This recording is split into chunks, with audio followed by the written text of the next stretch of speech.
Hello friends, welcome back to our channel Artistic Crackers. So after long gap ఒక super video మళ్ళీ share చేసుకుందాం అనుకుంటున్నాను మీ అందరితో. అదేంటంటే దానికోసం మనం ఒక వేస్ట్ థర్మోకోల్ తీసుకోవాలి. అంటే ఇది కొంచెం స్ట్రాంగ్గా ఉండాలన్నమాట. వాషింగ్ మిషన్స్, ఫ్రిడ్జ్ అలా ఏమైనా ఆర్టికల్స్ కొన్నప్పుడు స్ట్రాంగ్ థర్మోకోల్ వస్తుంది. సో దాన్ని తీసుకుని నేను దాని మీద స్వాన్ షేప్ అనేది గీస్తున్నాను.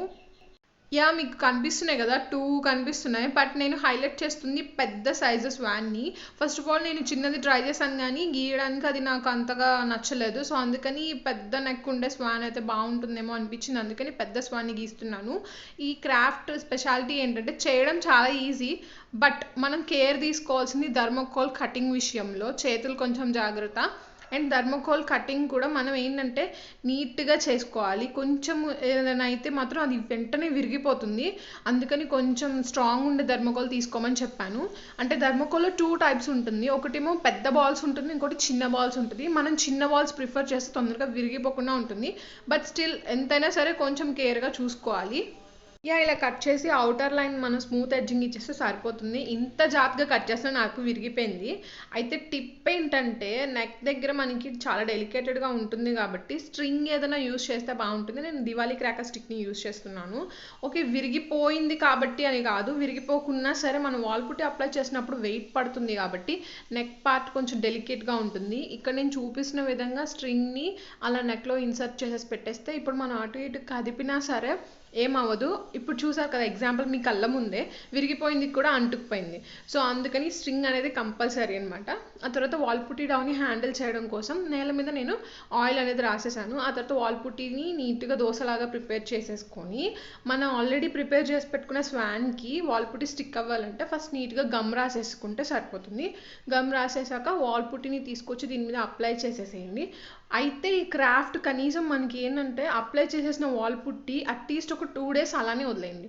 అంటే స్ట్రాంగ్గా అయిపోతుంది. అంటే 1 డే అయినా సరే సరిపోతుంది. But maximum it will take 2 days. So ఎంతైనా థర్మోకోల్ కాబట్టి మనం కేర్ ఎక్స్ట్రా తీసుకుంటే బాగుంటుందని నా టిప్. ఓకే, దాని తర్వాత నేను వాల్ పుట్టి మొత్తం స్వాన్కి మొత్తం అంతా వాల్ పుట్టి పెట్టేశాక నేను దాన్ని అలానే ఒక 2 డేస్ లీవ్ చేస్తాను. ఇప్పుడు తడిగా ఉంది మీరు చూస్తున్నారు కదా. నెక్స్ట్ దీన్ని ఇలానే ఆరబెట్టేశాక ఇది మొత్తం స్ట్రాంగ్ అయిపోద్ది. అసలు అచ్చంగా వాల్ పుట్టి యూస్ చేసినట్టే ఉంటుంది. థర్మోకోల్ అంటే అసలు ఎవ్వరు నమ్మరు. సో స్ట్రాంగ్ అయిపోతుంది కూడా. చూసారు కదా ఎంత స్ట్రాంగ్గా ఉందో. నేను పట్టుకున్నా సరే అది అసలు ఊగట్లేదు, ఎక్కడ కూడా విరిగిపోవడం అది ఏం లేదు. నీట్గా స్టిక్ అయిపోయి ఉంటుంది. ఇప్పుడు మన క్రాఫ్ట్లో నెక్స్ట్ పార్ట్ ఏంటంటే వాల్ పుట్టితో ఫ్లవర్స్ చేసుకోవాలి. అంతకుముందు నేను ఆల్రెడీ వాల్ పుట్టితో ఫ్లవర్స్ చేశాను. బట్ స్టిల్ ఇది చాలా సింపుల్. మీరు చూసారు కదా, జస్ట్ వాల్ పుట్టి బాల్స్తోనే ఇలా ఫ్లవర్స్ ప్రిపేర్ చేసుకోవాలి. చాలా సింపుల్ ఈ క్రాఫ్ట్. మనకి పెయింట్స్ కూడా అంత ఎక్కువ ఏం అవ్వవు. చాలా బాగుంటుంది కూడా చూడడానికి. జస్ట్ మనకి బీక్ దగ్గర అంటే ముక్కు దగ్గర మాత్రం నేను పింక్ కలర్ యూస్ చేస్తున్నాను. నెక్స్ట్ అలాగే వాటి ఐస్ గీయడం కోసం నేను ఒక ఎంటీ దారబంతి రోల్ ఉంటుంది కదా, అది తీసుకున్నాను. సో దాని హెల్ప్తో ఇలా చిన్నగా యూ షేప్ గీసేసుకొని దానికి 3 రెప్పలు పెట్టేస్తే చాలా బాగుంటుంది, క్యూట్గా ఉంటుంది. కావాలంటే చూడండి, ఏం ప్రిపేర్ చేయకుండా క్రాఫ్ట్ చాలా క్యూట్గా అనిపిస్తుంది కదా. నెక్స్ట్ ఆల్రెడీ మనం ప్రిపేర్ చేసుకున్న వాల్ పుట్టి ఫ్లవర్స్ ఉన్నాయి కదా, వాటిని ఈ విధంగా మనం తర్వాత ప్లేస్ చేద్దాం. అయితే ఫస్ట్ ఆఫ్ ఆల్ వాటికి పెయింట్ చేద్దాము. ఈ విధంగా నేను చూపిస్తున్న విధంగా పింక్ అలాగే వైట్. నెక్స్ట్ నేను ఒక వేస్ట్ కార్డ్బోర్డ్ తీసుకున్నాను. దాన్ని రెక్టాంగులర్ హెక్సాగన్ షేప్లో కట్ చేశాను. ఓకే, దాని ఎడ్జెస్ వచ్చేసి నేను పేపర్ ప్లాస్టర్తో ఫిల్ చేసేస్తున్నాను. సో దట్ మనం వాల్ పుట్టి అప్లై చేసినప్పుడు ఆ హోల్స్లోకి వెళ్ళి మనకి డిస్టర్బెన్స్గా అనిపించకుండా ఉంటుంది. అండ్ క్రాఫ్ట్ కూడా నీట్ లుక్ అనేది వస్తుంది. ఓకే, ఇలా ప్లాస్టర్ మొత్తం బెండ్ చేసేసుకున్న తర్వాత మనం ఇప్పుడు ఇందాక ప్రిపేర్ చేసుకున్నాం కదా వాల్ పుట్టి డవ్, అలానే ఒక డవ్ని ప్రిపేర్ చేసుకుని ఈ కార్డ్బోర్డ్ మొత్తం కూడా మనం ఫిల్ చేసేయాలి. అయితే దానికంటే ముందు నేను గ్లూ యూస్ చేస్తున్నాను వాల్ పుట్టి నీట్గా అంటుకోవడం కోసం. సో వాల్ పుట్టి అంతా ఇలా అయినా చేయొచ్చు. ఇంకొక మెథడ్ ఏంటంటే వాల్ పుట్టి పేస్ట్ని ప్రిపేర్ చేసుకోవచ్చు. అంటే వాల్ పుట్టి వాటర్, సో వాటర్ పోర్షన్ ఎక్కువ ఉంటుంది. అప్పుడు గ్లూ యూస్ చేయకుండా డైరెక్ట్గా మనం కార్డ్బోర్డ్ మీద అప్లై చేసేస్తే ఈజీగా అంటుకుపోతుంది. సో మొత్తం అంతా చేశాక ఇలా వాటర్తో ఫినిషింగ్ ఇస్తే సాఫ్ట్గా ఉంటుంది. ఇప్పుడు మన స్వాన్స్ దాని మీద నిలబడడం కోసం ఒక చిన్న వాల్ పుట్టి డౌన్ని తీసుకొని స్వాన్స్ వెనకాల మనం ఇలా స్టిక్ చేసేస్తే అవి నీట్గా ఆరిపోతాయి. సో దట్ అవి కదలకుండా ఉన్నాయి. చూసారా, సూపర్గా ఉంది. మనకి బ్యాక్ సైడ్ అసలు ఏం తెలియని కూడా తెలియదు. నెక్స్ట్ ఆ కార్డ్బోర్డ్ పీస్ మీద నేను స్కై బ్లూ కలర్ పెయింట్ చేస్తున్నాను. దట్ మీన్స్ వాటర్ ఎఫెక్ట్ అనేది కల్పించడం కోసం.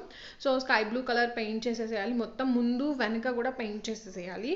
సో ఇలా మనం మొత్తం స్కై బ్లూ కలర్ పెయింట్ చేసేసాక దీనికి నెక్స్ట్ వాటర్ వేవ్ ఎఫెక్ట్ అనేది ఇవ్వచ్చు. దానికోసం జస్ట్ నేను ఒక వైట్ పెయింట్ తీసుకున్నాను, ఇలా వేవ్ షేప్లో దాన్ని గీస్తూ ఉన్నాను. అలా గీసిన తర్వాత మనం దానికి కొంచెం స్మడ్జ్ చేస్తే అది వాటర్ వేవ్లా ఉంటుంది, అలలు అంటారు కదా, అలా ఉంటుంది అనమాట. సూపర్ లుక్ వస్తుంది. అంటే స్వాన్స్ వాటర్లో ఉన్న ఎఫెక్ట్ కల్పిద్దాం అనుకున్నాను. జస్ట్ ఒక చిన్న ట్రయల్ చేశాను, అది నాకు చాలా నచ్చింది. సో దట్ నేను ఇంకా కంటిన్యూ చేస్తాను. వేవ్స్ క్రియేట్ చేయడం కూడా చాలా ఈజీ. పెయింట్ అంతా వేసేసాక చేత్తో, అంటే మన ఫింగర్ టిప్ ఉంటుంది కదా, దాంతో చిన్నగా ట్యాప్ చేస్తూ స్మడ్జ్ చేస్తే అది వాటర్ వేవ్లా అనిపిస్తుంది. మీకు కొంచెం తెలుస్తుంది కదా డిఫరెన్స్. సో మామూలు ఉన్నదానికి అలాగే ఇలా వాటర్ వేవ్ చేసిన దానికి వాటర్ వేవ్దే చాలా లుక్ వస్తుంది. సో సెకండ్ సైడ్ కూడా నేను అలానే వాటర్ వేవ్స్ అనేది చేసేసాను. యాక్చువల్లీ నేను స్వాన్స్ క్రాఫ్ట్ మన ఛానల్లో ఎప్పటి నుంచో అప్లోడ్ చేద్దాం అనుకుంటున్నాను. అయితే నాకు దానికి రా మెటీరియల్స్ చీప్ అండ్ బెస్ట్లో ఆలోచిస్తే యూనిక్గా థర్మకోల్ అండ్ వాల్ పుట్టీతో చేస్తే ఎలా ఉంటుందని ట్రై చేశాను. అండ్ దట్ వర్కౌట్ అయింది కూడా సూపర్గా. మీరు చూస్తున్నారు కదా. సో ఎంత స్ట్రాంగ్గా ఉందో అంత క్యూట్గా ఉంటుంది, అంత ఈజీగా ఉంటుంది, అది కూడా లో బడ్జెట్లో. అండ్ చాలామంది బాటిల్స్తో అలా ట్రై చేశారు, కానీ అలా నేను బాటిలే యూస్ చేయకుండా సింపుల్గా చేద్దాం అనిపించింది. సో అందుకని ఇలా ట్రై చేశాను. అయితే ఇక్కడ మనం గ్లూ ఏం యూస్ చేయాల్సిన లేదా ఫ్లవర్స్ అంటించడానికి. జస్ట్ వార్నిష్ వేసినప్పుడు దీని ఇలా అడ్డంగా పడుకోబెడితే ఆ ఫ్లవర్స్ 1 day ఉంచితే చాలు, ఫ్లవర్స్ నీట్గా అంటుకుపోతాయి. సో మొత్తం అంతా వార్నిష్ వేసేసాక this is our final look. ఎలా అనిపించింది మీకు షేర్ చేసుకోవాలంటే కమెంట్ చేయండి. అలాగే ఈ క్రాఫ్ట్ నాకు సూపర్గా నచ్చేసింది. మీకు కూడా నచ్చితే ఒక లైక్ కొట్టండి. మీ క్రియేటివ్ ఫ్రెండ్స్తో కూడా మన ఛానల్లోని వీడియోస్ షేర్ చేసుకుంటూ ఉండండి. ఎవరైనా కొత్త వాళ్ళు కనుక మన ఛానల్ని విజిట్ చేసినట్టయితే సబ్స్క్రైబ్ చేసుకోవడం మాత్రం మర్చిపోద్దు. సబ్స్క్రైబ్ చేసిన వెంటనే పక్కనే ఉన్న బెల్ ఐకాన్ని క్లిక్ చేస్తే నేను ఏ వీడియో అప్లోడ్ చేసినా మీకు ఇన్స్టాంట్గా నోటిఫికేషన్స్ వస్తాయి. సో ఇలాంటి సూపర్ డూపర్ క్రాఫ్ట్ వీడియోస్ అయితే ఇంకా చాలా ఉన్నాయి మన ఛానల్లో. వాటికి సంబంధించిన లింక్స్ అని నేను కింద డిస్క్రిప్షన్లో ఇచ్చాను, ఒక లుక్ వేయండి. అలాగే క్రాఫ్ట్ నేను టీవీ మీద పెట్టాను, సూపర్గా ఉంది. సో ఇలాంటివే మరిన్ని సూపర్ డూపర్ క్రాఫ్ట్స్తో మళ్ళీ మీ ముందుకు వస్తాను. నేను నెక్స్ట్ వీడియో కోసం వెయిట్ చేస్తూ ఉండండి. Thanks for watching. బాయ్.